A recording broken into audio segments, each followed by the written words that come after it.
dan juga tentunya Wani yang telah melaksanakan akad nikah pada kesempatan.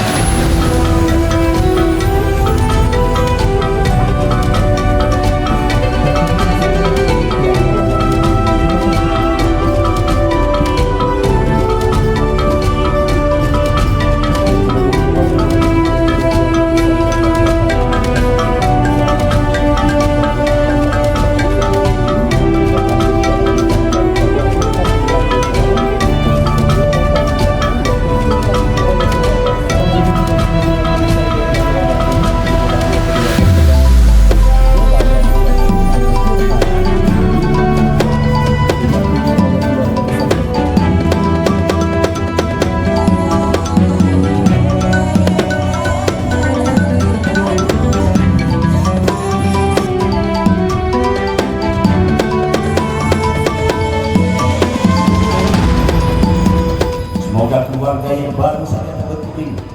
akan tumbuh menjadi keluarga yang menjadi idaman setiap insan, keluarga yang menjadi asa setiap jiwa, yaitu keluarga yang tentram dalam kedamaian, keluarga yang selalu mendapatkan curahan